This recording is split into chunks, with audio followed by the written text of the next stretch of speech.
Activate Your Introvert, the weekly radio show to help you uncover and unlock the entrepreneurial skills in your business.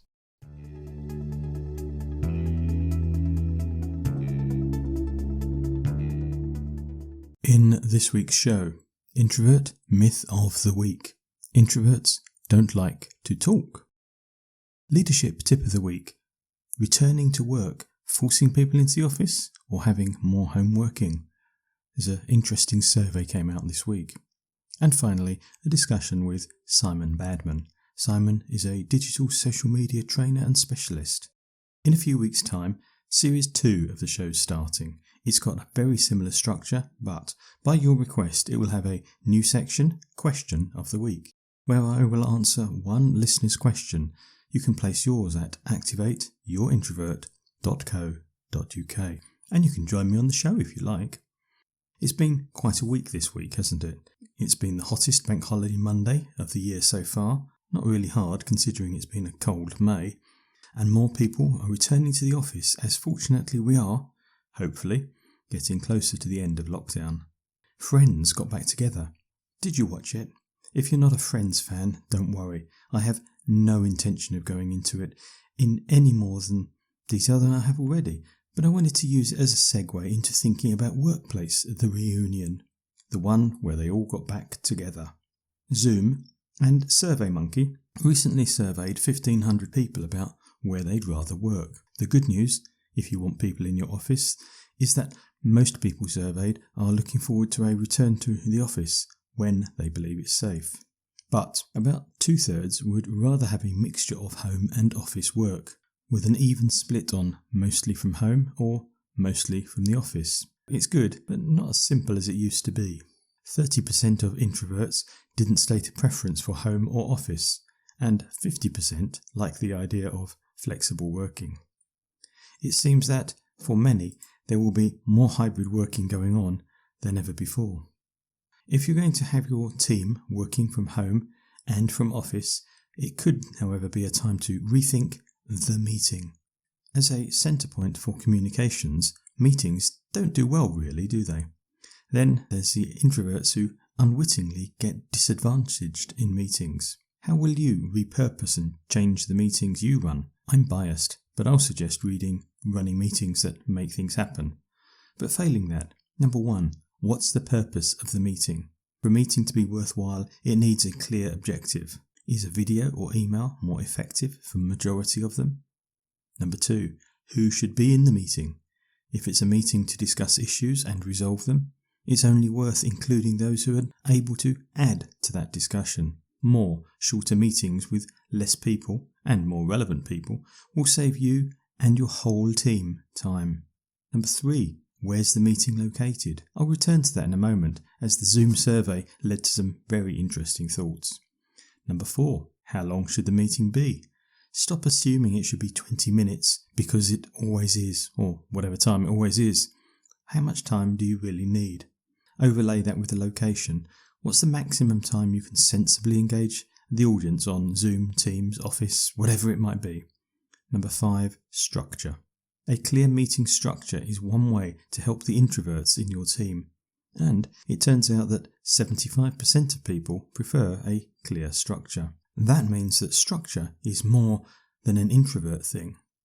If you take one thing from all these stats, perhaps it's simply to make the structure in your meetings clearer and more useful. Zoom's survey considered the preferred meeting location by type of meeting. Large group meetings. 61% of remote workers would prefer to attend virtually, compared to 31% of workers who would prefer to come into the office. Small team or project meetings, it's evenly split. And new client meetings, remote workers were more likely to prefer in person, 69%, as opposed to a third who preferred taking these meetings virtually from home. Of course, if you want to discuss ways of improving your whole team working, I'd love to chat more.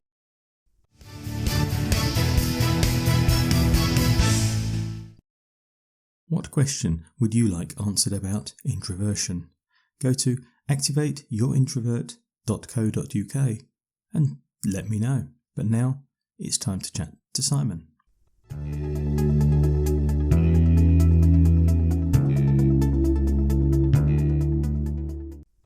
Welcome, Simon. How are you? Hi, John. Really good to be here. Doing very well, thank you.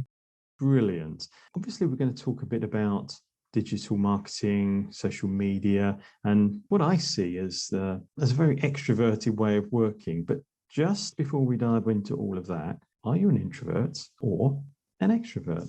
An introvert in an extrovert's profession. I train people on a regular basis. I have to stand up in front of audiences. I have to go on Zoom calls and the like, and I have to almost force myself to be a bit more extroverted than I would normally be. So yes, I'm an introvert.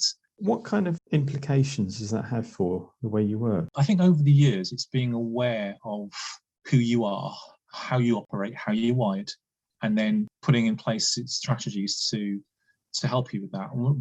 Famous example, in a local church, I played guitar and I stood up in front of a couple hundred people and led worship. In the afternoon of that Sunday, I was physically sick and had to go to bed. Wow. And that sort of gave me an indication that actually, Simon, this is not your natural place to be, which of course has got implications if you're a trainer and you're in front of people on a daily basis sometimes. So what I've had to learn is, how can I fill my tank? What are the things that really help me relax? And things like walking, playing and listening to music, and hanging out with friends have helped me to be able to sort of cope when I'm giving out all the time. How can I take back in? How can I fill my tank? So very much you're great at going out there, training and being out with all these people, but you need to make sure you can recover afterwards, or you're just going to drain yourself completely. One of the things you reminded me of when you were talking just now is lots of stuff on social media particularly seems to be very, shall we say, full of ego and lots of willy waving, and that doesn't seem, from an introvert perspective, that's got, technically, having a big ego has got nothing to do with introvert, extrovert. But I know many more introverts who don't like the big ego stuff than do like it. And yet all the marketing we see is, yeah, look at me. What's going on? I think the social media channels, if you look at some of the new ones out there, things like TikTok and Clubhouse, they are paradises for extroverts who like being in front of camera or like having their voice heard. As introverts, even these platforms offer an opportunity to us. So we probably don't like talking about ourselves. We don't like putting ourselves out there. That's part of who we are potentially. But we do like talking about what we've done, where it can add value to people. We do like talking about the people we've helped and how we've helped them and what they're doing. And I can't remember who came up with this, but I heard it a few years ago. It was talking about the Karate Kid films and how Karate Kid was really the story of Mr. Miyagi. And for introverts, we are really the Mr. Miyagi. We are in the background doing the training, doing the changing, doing the adding value into someone's profession or career or business or life. Taking that onto social and digital media, there's a lot of power if, rather than telling our story, we can tell their story and the difference we've made. Okay, so for an introvert marketer, getting your space in this loud world is about telling somebody else's story rather than your own. Yeah, definitely. Does that work?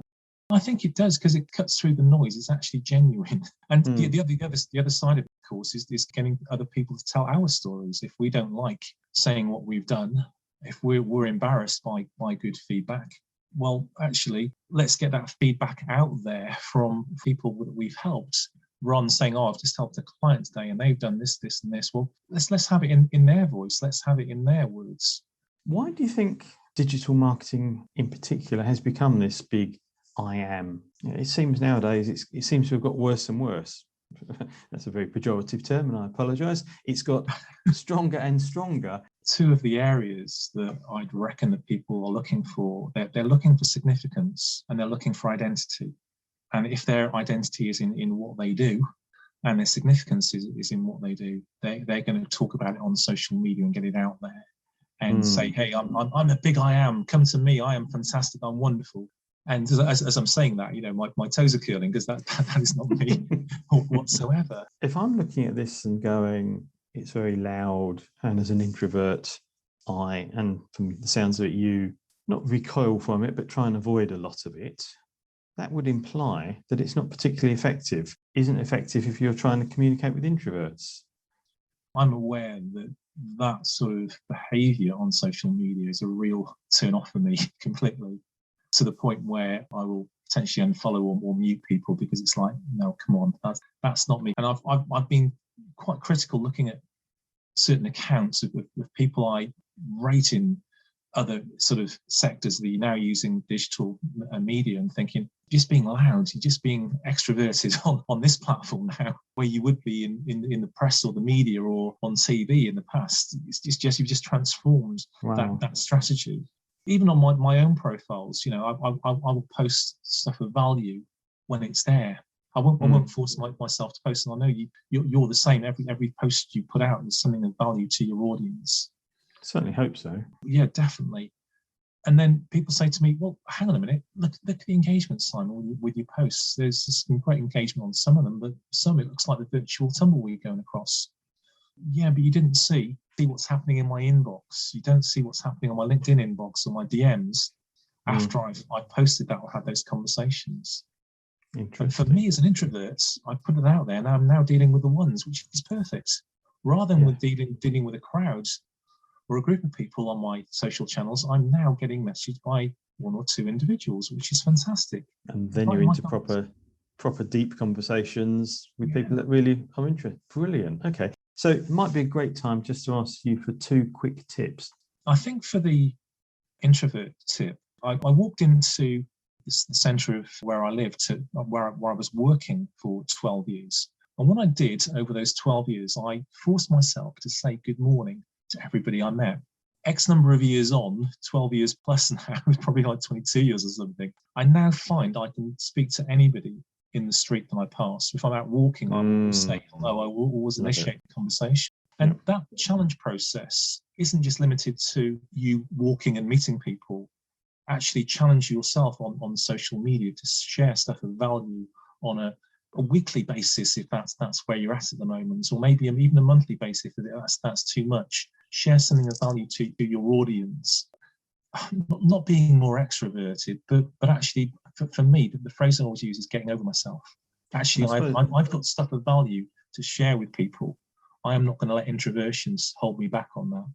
And what about non-introverts that want to be heard more effectively by introverts? If you're thinking about an audience, and say it's an audience of introverts you're suddenly trying to consider, because you might be missing out on a huge audience there, put yourself in their shoes. Have a chat with a few introverts about your content. Have a chat about what you're putting out on video or what you're putting out in your posts, and say what's working for you, what isn't working for you. Simon, I'm sure that some of the listeners will want to get back in touch with you. What's the best way for them to do that? Strange enough, connect to me on one of these social platforms. So the best platforms for me are LinkedIn or Twitter. My username on all these platforms is @SimonBadman, all one word, no gaps. Simon, it's been great talking to you. It's been really nice to catch up after all these years. Thank you very much for your time today. Thanks, John. It's been a real pleasure to be here.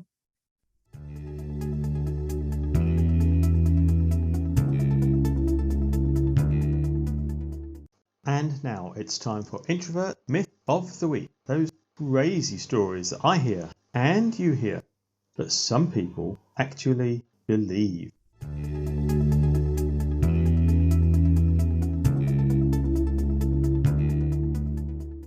Introverts don't like to talk. An interesting one that keeps doing the rounds. Have you ever heard an introvert talking about a subject they're passionate about in a place they feel safe and, critically, when they think it's worth speaking? They can go on for days. So it's definitely a myth. As a leader, what does this mean to you? They need to believe it's worth them sharing their view. Something will be done about it, or even considered as a result of their view. Bouncing them into talking about something in a meeting doesn't respect their desire for internal processing, and it isn't likely to get a good result. But yes, introverts do like to talk. Do introverts like to talk? Most certainly, yes. And you can control how much they're likely to want to do that. Now, there's a thought for the week. I'm John Baker. Thank you for listening. I hope you found it useful. Please add a review on the iTunes store. There's a new episode every Thursday on your podcast provider, or at activateyourintrovert.co.uk. Until then, go be introversial, activating your introverts, building your business.